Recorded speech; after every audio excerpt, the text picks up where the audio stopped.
ಆತ್ಮೀಯ ಬಂಧುಗಳೇ, ಶ್ರೀರಾಮಚರಿತ ಮಾನಸ ಲಂಕಾಕಾಂಡ ಇದರಿಂದ ಇವತ್ತು ಚೌಪಾಯಿಗಳು ಮತ್ತು ದೋಹೆಯನ್ನು ತಿಳ್ಕೊಳ್ಳೋಣ. ದಸ ದಸ ಸರಸಬ್ ಮಾರೆಸಿ ಪರೆ ಭೂಮಿ ಕಪಿ ಬೀರ್ ಸಿಂಹನಾದ ಕರಿ ಗರ್ಜಾ ಮೇಘನಾದ ಬಲ್ ಧೀರ್ देखी पवन सुत कटक बिहाला क्रोधवंत जनु धायऊ काला महाशैल एक तुरत उपारा अति रिस मेघनाद पर डारा आवत देखी गयऊ नभ सोई रथ सारथी तुरग सब खोई बार बार पचार हनुमाना निकट न आव मरमु सो जाना रघुपति निकट गयವು घननादा नाना भांति करेसी दुर्बादा अस्त्र शस्त्र आयुध सब डारे कौतुक ही प्रभु काटी निवारे देखी प्रताप मूढ़ खिसियाना करे लाग माया विधि नाना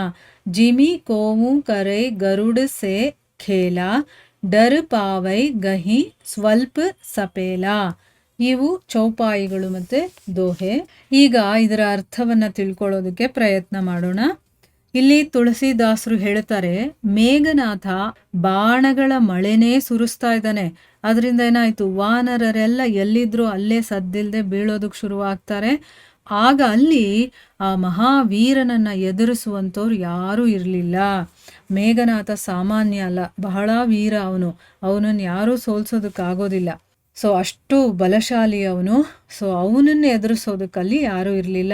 ಕಪಿ ಕರಡಿಗಳೆಲ್ಲ ಹತಬಲರಾಗಿ ಹತಪ್ರಭರಾಗಿ ಹತವೀರ್ಯರಾಗಿ ಬಿದ್ದಿದ್ವು. ಇನ್ನೇನು ಪ್ರಾಣ ಹೋಗೋದೊಂದು ಬಾಕಿ ಇತ್ತು. ಆಮೇಲೆ ಮೇಘನಾಥ ಒಬ್ಬೊಬ್ಬರ ಮೇಲೆ 10 ಬಾಣಗಳನ್ನು ಪ್ರಯೋಗ ಮಾಡ್ತಾನೆ. ಕಪಿ ವೀರರೆಲ್ಲ ಧರಾಶಾಯಿಗಳಾಗ್ತಾರೆ. ಎಲ್ಲ ನೆಲದ ಮೇಲೆ ಹೆಣದ ಹಾಗೆ ಬಿದ್ದು ಬಿಟ್ಟಿರ್ತಾರೆ. ಆದರೆ ಇನ್ನೂ ಪ್ರಾಣ ಹೋಗಿರೋದಿಲ್ಲ, ಆದರೆ ಎಲ್ಲರೂ ಬಿದ್ದಿದ್ದಾರೆ. ಆಗ ಪ್ರಬಲನಾದಂತಹ ಧೀರ ಮೇಘನಾಥ ಸಿಂಹನಾದ ಮಾಡ್ತಾನೆ. ಅಂದರೆ ಎಲ್ಲರನ್ನೂ ನಾನು ಸದೆ ಬಡಿದು ಬಿಟ್ಟಿದ್ದೀನಿ ಅಂತ.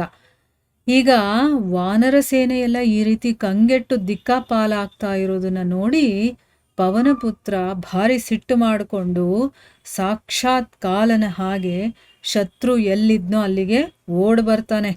ಅವನು ತಕ್ಷಣ ಏನು ಮಾಡ್ತಾನೆ, ಒಂದು ದೊಡ್ಡ ಬೆಟ್ಟವನ್ನು ಕಿತ್ತೆತ್ಕೊಂಡು ತುಂಬ ಕೋಪದಿಂದ ಮೇಘನಾಥನ ಮೇಲೆ ಎಸಿತಾನೆ. ನೋಡಿ, ಇಲ್ಲಿ ಆ ವಾನರರಾಗಿರ್ಬೋದು, ಕರಡಿಗಳಾಗಿರ್ಬೋದು, ಅವರ ಆಯುಧಗಳೇ ಇಲ್ಲ.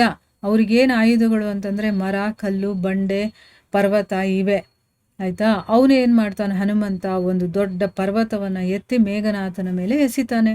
ತನ್ನ ಮೇಲೆ ಬೀಳ್ತಾ ಇರುವಂಥ ಪರ್ವತವನ್ನು ನೋಡಿ ಮೇಘನಾಥ ಏನು ಮಾಡ್ತಾನೆ, ಆಕಾಶದ ಕಡೆಗೆ ನೆಗಿತಾನೆ. ಅವನ ರಥ ಎಲ್ಲ ಪುಡುಪುಡಿ ಆಗೋಯ್ತು. ಅವನಿದ್ದಿದ್ರೆ ಅವನು ಪುಡುಪುಡಿ ಆಗಿಬಿಡ್ತಿದ್ದ. ಆದರೆ ಅವನಿಗೆ ಗೊತ್ತಾಗತ್ತಲ್ಲ, ತಕ್ಷಣ ಅವನು ಆಕಾಶದ ಮೇಲೆ ಎಗರು ಬಿಡ್ತಾನೆ. ಸೊ ಆ ಪರ್ವತ ಬಂದು ಬಿದ್ದಿದ ತಕ್ಷಣ ರಥ ಪುಡುಪುಡಿ ಆಗೋಗುತ್ತೆ. ಸಾರಥಿ ತುರಗಗಳು ಎಲ್ಲರೂ ಕೂಡ ಹತ್ತಿರ ಆಗ್ಬಿಡ್ತಾರೆ. ಹನುಮಂತ ಏನು ಮಾಡ್ತಾನೆ, ಮತ್ತೆ ಮತ್ತೆ ಅವರನ್ನು ಬೈತಾನೆ, ಮೂದಲಿಸ್ತಾನೆ. ಆದರೆ ಹನುಮಂತನ ಬಲದ ಮರ್ಮವನ್ನು ತಿಳಿದಿರುವಂಥ ಮೇಘನಾಥ ಅವನ ಹತ್ರಕ್ಕೆ ಹೋಗಲಿಲ್ಲ. ನೋಡಿ, ಇದನ್ನು ಅರ್ಥ ಮಾಡ್ಕೋಬೇಕಿಲ್ಲ ನಾವು. ಹನುಮಂತ ಎಲ್ಲಿದ್ಯಾ ನೀನು, ಯಾಕಂದರೆ ಇವನು ಮೇಲಕ್ಕೆ ಹೊರಟೋಗಿದ್ದಾನಲ್ಲ ಆಕಾಶದ ಮೇಲಕ್ಕೆ, ಅವನು ಕಾಣಿಸ್ತಿಲ್ಲ. ಅದಕ್ಕೋಸ್ಕರ ಅವನು ಬೈತಾನೆ. ಆದರೆ ಹನುಮಂತನ ಬಲ ಎಷ್ಟಿದೆ ಏನು ಅನ್ನೋದು ಆ ಮರ್ಮನೂ ಕೂಡ, ಅಂದರೆ ಅದರ ಒಂದು ರಹಸ್ಯ ಕೂಡ ಅವನಿಗೆ ಗೊತ್ತಿದೆ ಮೇಘನಾಥನಿಗೆ. ಯಾಕಂದರೆ ರಾವಣನ ಒಂದು ಅರಮನೆಗೆ ಹೋದಾಗ ಪಾಶದಿಂದ ಕಟ್ಟಾಕ್ತಾನಲ್ವಾ, ಅದರಿಂದ ಹೇಗೆ ಬಿಡಿಸ್ಕೊಂಡ ಅನ್ನೋದು ಗೊತ್ತಿರುತ್ತೆ ಅವನಿಗೆ. ಸೊ ಅವನಿಗೆ ಎಲ್ಲ ಪ್ರಾಬ್ಲಮ್ಗೂ ಸೊಲ್ಯೂಷನ್ ಇದೆ ಅವನ ಹತ್ರ ಅಂತ ಗೊತ್ತು. ಅದಕ್ಕೆ ಅವನ ಹತ್ರನೇ ಹೋಗಲಿಲ್ಲ. ಆಮೇಲೆ ಏನು ಮಾಡ್ತಾನೆ ಮೇಘನಾಥ, ರಘುನಾಥನ ಹತ್ರಕ್ಕೆ ಬಂದು, ಇಲ್ಲಿ ಹನುಮಂತನ ಬಿಟ್ಬಿಟ್ಟ. ಯಾಕಂದರೆ ಅವನು ಎಂಥವನು ಅಂತ ಅವನಿಗೆ ಗೊತ್ತು, ಅವನ ಬಲ ಏನು ಅಂತ ಗೊತ್ತು. ಈಗೇನು ಮಾಡಿದ ಅವನು ರಾಮನ ಹತ್ರಕ್ಕೆ ಹೋಗಿ ಅನೇಕ ರೀತಿಯ ದುರ್ವಚನಗಳನ್ನು ಆಡ್ತಾನೆ, ಕೆಟ್ಟದಾಗಿ ಮಾತಾಡ್ತಾನೆ. ಆಮೇಲೆ ಅವನು ಶ್ರೀರಾಮನ ಮೇಲೆ ಬೇಕಾದಷ್ಟು ಶಸ್ತ್ರಾಸ್ತ್ರಗಳನ್ನು ಪ್ರಯೋಗ ಮಾಡ್ತಾನೆ.